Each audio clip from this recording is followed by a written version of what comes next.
April is Distracted Driving Awareness Month, and it's not going unnoticed by Hamden Police Department. Nationally, 8 people died per day from distracted driving-related accidents in 2013, according to the CDC. For the second year in a row, Hamden Police has been stepping up patrols in an initiative promoted by the National Highway Traffic Safety Administration and the National Safety Council to encourage the public to be safer drivers. Donald Trump and Hillary Clinton used their big wins in New York on Tuesday to cement their status as the frontrunners for their party's presidential nominations. Ted Cruz was shut out in the delegate chase, and now Donald Trump only needs 393 more to clinch the nomination. Clinton's victory means she only needs about 30% of the remaining delegates to win the nomination, meaning Bernie Sanders needs to win and win big in the remaining states if he wants to survive in this race. It's finally game day, Bobcats fans. The Quinnipiac men's ice hockey team is in Tampa, Florida right now, where they will face the Boston College Eagles in the Frozen Four semifinals. QNN's own Tyrell Walden-Martin is in Tampa and will give us a look at the excitement as the game approaches. I'm here at the MLA Arena in Tampa Bay, Florida, where the top-seeded men's ice hockey team will be taking on BC here at 5 p.m. The teams are readying to come to the ice. The Bobcats come in with the number 4 ranked offense, while BC comes in with the number 5 ranked offense. BC likes to get out and score goals quickly and often, as they have 2 first-round draft picks on their first line.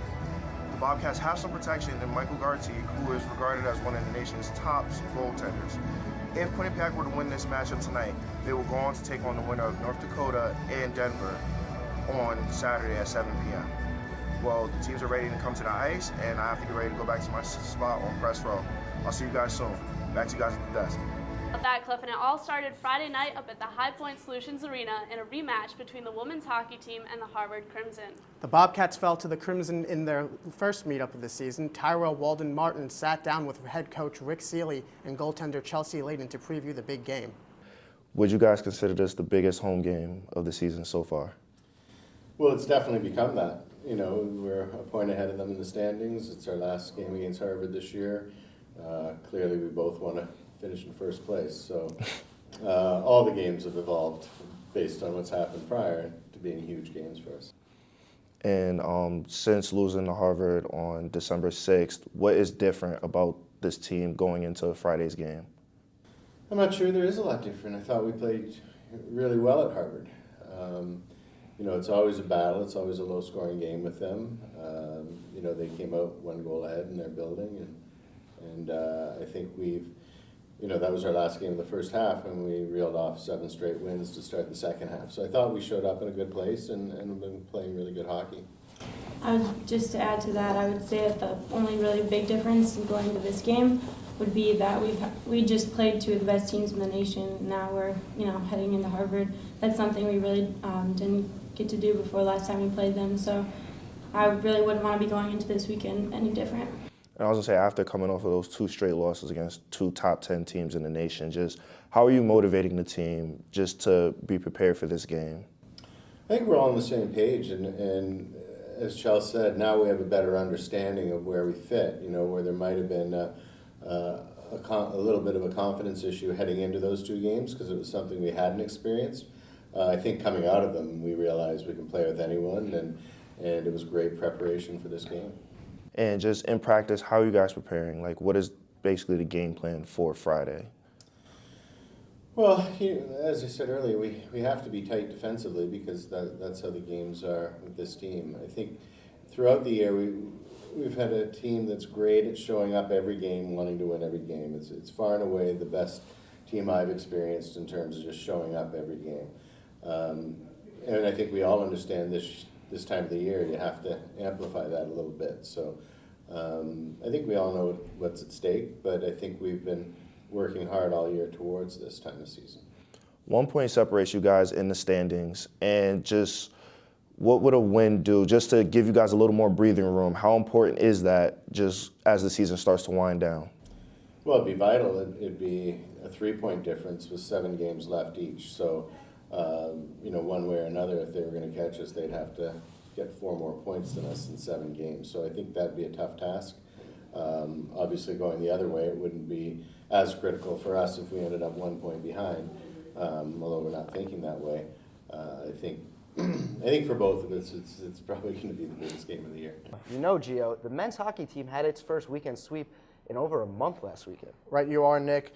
And while the team had a successful weekend last week, they would face another tough conference foe. Tyrell Walden-Martin sat down with Sam Annis earlier in the week to talk about avoiding the sophomore slump.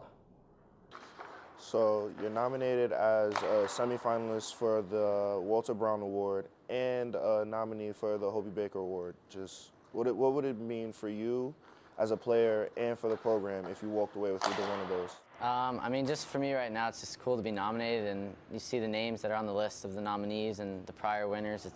It's quite an honor to be up there, and for the Hobie Baker to be there with Matthew Pekka, and for the Walter Brown to be there with Danny Federico.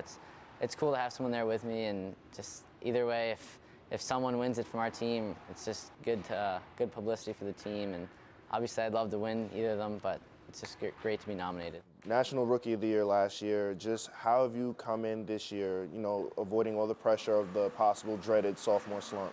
I did hear a couple things about that, and I just tried to focus on my game. I didn't try and focus on scoring goals or getting points or any of that. I just tried to become the best player that I can be and just not getting complacent. A lot of times it happens after a good first year or any year really, so just tried to keep working hard and sticking at it.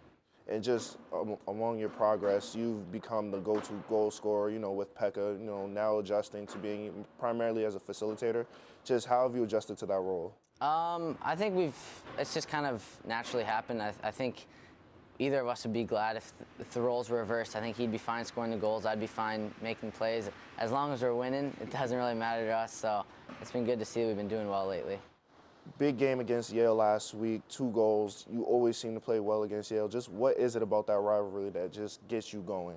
I just think those games are, not that other games aren't fun, but it's just fun to be in that atmosphere, and I do enjoy the spotlight a bit, and I guess I'm used to that from high school. We had a rivalry game against Georgetown Prep, our rival school, and I would always play well in those games, so I guess it helped me out. So you pumped up already for next Friday then? Oh yeah, but I think this Friday is our biggest game right now with St. Lawrence in second place, so I think I'm more pumped for that right now.